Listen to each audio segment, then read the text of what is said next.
Hello everyone, my name is Arker and welcome back to another figure review and action figure review. Today we're going to be taking a look at my first Storm Collectibles figure, Morrigan from Darkstalkers. I'm very excited about this one because there has been a little bit of controversy about it, and this is a very expensive figure nonetheless. It's available through Big Bad Toy Store. It's not going to sell out anytime soon from the looks of it, but I did want her in my collection, and I have seen that they have a prototype for Lily as well, or Lilith, which I'm very excited about. So, I don't know what any of this looks like. Actually, she's, what? 172 centimeters, what?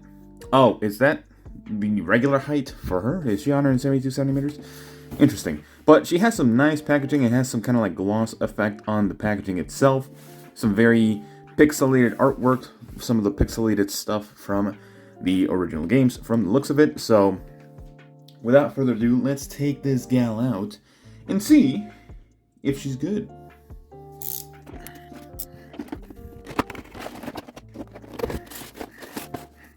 Alright, so here we have Morrigan herself, and I gotta say, I'm a little surprised. I was unaware that this figure was like a 1/10 scale. Well, I wouldn't say a 1/10 scale. It's more so just a 7-inch figure from the looks of it. So here's how she compares to the Yada Toys or Jada Toys. Again, some people kind of corrected me on that. The Jada Toys Cammy. I don't know why I blanked there.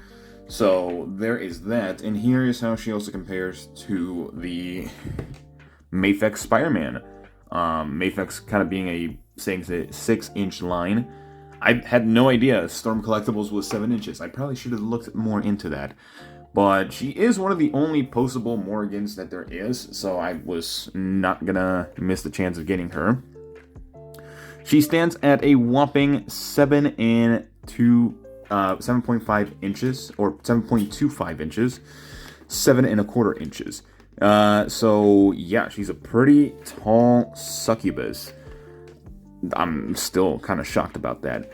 So you can kind of tell a little bit just from the very insanely tall look that she has a big sort of like proportional issue. She has really long legs compared to the rest of the torso, which I have no issue with. I think it really suits her a lot.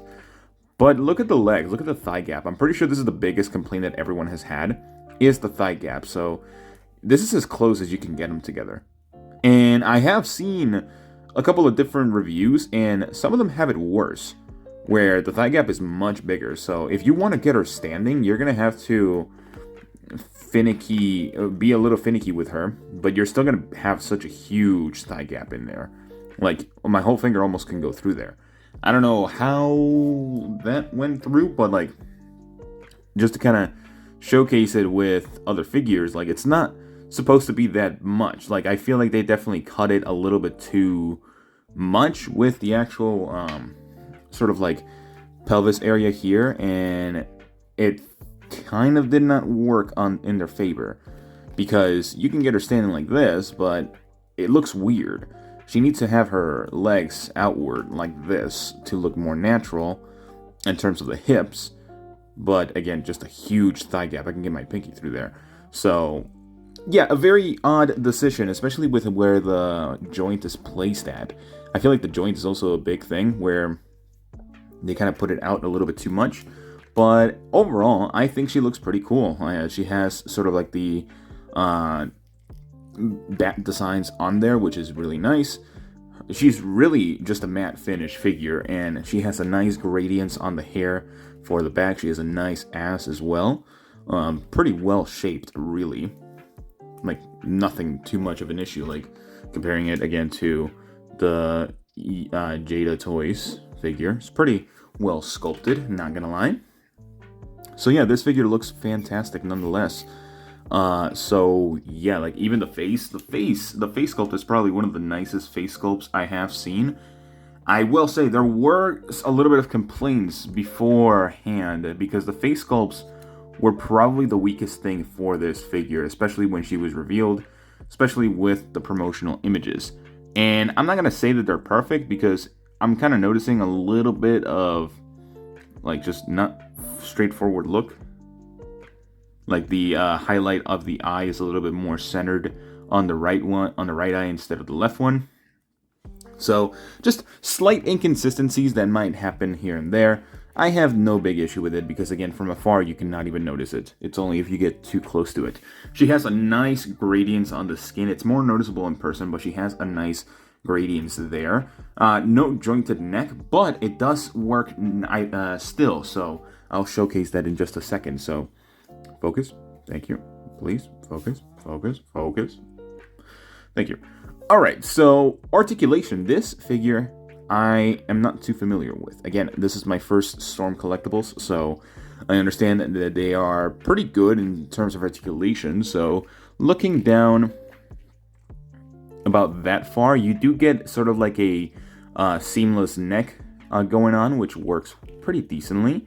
Now, looking upward, it's not going to be the greatest because she does have this set of hair, but she does come with separate pieces of hair to help you out with that. So with this regular piece of hair, just the one that she comes out right out of the box, you're not going to get much range of motion about that far. And you're going to have to use the torso for it too. Arms, or looking side to side, pretty good as well. Again, you're going to get more range depending on what hairpiece you're using. Arms, she can get a better than a T-pose, mostly because it works pretty well and it looks really nice. So yeah, I like it. You can push it more because these are bendy and very soft plasticky. You can push them inward as well, and you can get her past a T-pose, which is nice. And even just leaving it like that works well. So yeah, realistically, you could get her to do a 360 rotation with the arm, but not anytime soon unless you want to take off the arm itself or these pieces. She does have a bicep swivel, which works well. Double jointed elbow, which looks fantastic, and a hinged wrist, if I can get it working. There you go. So forward and backwards. Nice. Torso is probably the most questionable thing. Going backwards, pretty good. Nothing too shabby. Going forward, what is this? Like, it works, but look at that huge gap in the back. Holy hell. Hey, stop looking here. Look here. Look, I'm gonna focus. There you go. So, yeah, it's good, but you're gonna have a huge gap. And the abdomen does not necessarily work the greatest either. So, like, you can get it probably about that far with the abdomen, and backwards pretty okay. You can swivel or pivot side to side, which works well. And then, of course, the bottom part is a very soft plastic look, so you can kind of squish it if you wanted to. Splits, pretty good splits, especially for a fighting character. Now, this is the biggest issue when it comes to this type of figure. Look at that. That's such an insane fold for the plastic itself. You probably have to, like, figure out how to do it. She has no drop-down hips, which I feel like could have worked. So, yeah, like, just doing the splits, you're going to get a little bit of bendiness on there with the plastic. Now, kicking forward. Weird. It looks weird. Again, it's a little bit odd on why they did this. Could have had drop-down hips if you wanted to, so you can actually do a little bit better, or just cut the flap a little more as well. Like, just cut it probably until here. Like, just reduce it by that much. Like, that would have worked so much better. Maybe some people have started modding her, and I'm not going to do it because, again, it's a $100+ figure, and I don't want to do it. Kicking backwards, it works well because it should work well. Again, you just have to trim off a little bit where the leg kind of meets, and you can have this gap of the leg, it doesn't matter. So, a somewhat of a thigh swivel that's kind of squeaky, and will get caught on the plastic, so just be careful with that. Double jointed knee, which works very good. And a foot hinge going forward this far, going backwards that far. And a toe hinge that seems to work pretty well and pretty seamless. Very nice. So overall articulation for this figure is pretty okay. For the wings, I did forget about that. So they do have hinges and they can rotate and move around. They're pretty free on there, so just be careful in moving them right out of the box. They might be a little tight, so again, just be careful with that. So you can move them however you want, especially for fighting poses and whatnot. So yeah. Now, let's move on to the accessories, because this figure comes with some really fun accessories, and I'm excited to look at them, so let's go right into that. Alright, so you might be wondering where are the hair pieces. Well, they don't fit here, so I kind of had to do these separate. So she comes with an effect piece for her little bat. It looks really nice, very translucent with the colors. I like the gradients of orange to yellow. Looking really good. She comes with 3 faces, head sculpts. One where she's a little bit angrier and more neutral face, of course. And then she comes with another one where it's a more happy-go-lucky face. She has a slight smile. You can definitely tell the difference from up close. Just from afar, it's a little bit hard. And, of course, the one that a lot of people were kind of happy about, because it's just the goofy side of Darkstalkers, where she just kind of looks weird. I don't know if I'm ever going to use this in, like, a posting session, besides this video. But it looks nice. For the hands, we have a pair of hands that are soft plastic. I like the feel of this figure. I'm very surprised. So 2 kind of extended hands, which looks really nice. 2 sort of attack hands, which look great. Again, they're very well painted. 2 very harsh grasping hands, which look awesome. Look at that grittiness, holy. And then 2 more softer looking grasping hands, of course. I know what I'm going to use these for the video. And of course, she comes with the kicking attack, which you can remove the entire piece. I'm pretty sure it tells you which is which. Maybe? Yes, it does. It should be inside of there. You can't see it, but this one is... I just saw it. This is the left one, so it says the left over here. Come down. Stop moving. If I can get into the light. No, you can't see it. So this is the left one. This is the right one. Just be careful with that when you're switching them out. You do have like the peg that's specific for it. Now, for the hair pieces, we have a windswept hair piece, which is very hollow, which is very nice. So you can put this on the back of the hairs as well. So just kind of like attach it like this, and you should be good to go. Just push a little bit, you can take it out, that sort of stuff. I'm a little bit concerned that they might fall off quite easily if you just move it around, but they're very malleable, very soft, plasticky. A very neutral looking hair sculpt, which is just the hair flowing down, which is really nice. I don't know how I really feel about these hair sculpts not really flowing outward or to the side that much, or being able to move them, that sort of stuff. It's a definite weird choice. And then we have the more open-esque type of figure or hair piece like this. So she has a lot of hair. I don't know where she gets it from, but she does. Yeah, overall, going into my final thoughts, I think this figure is good.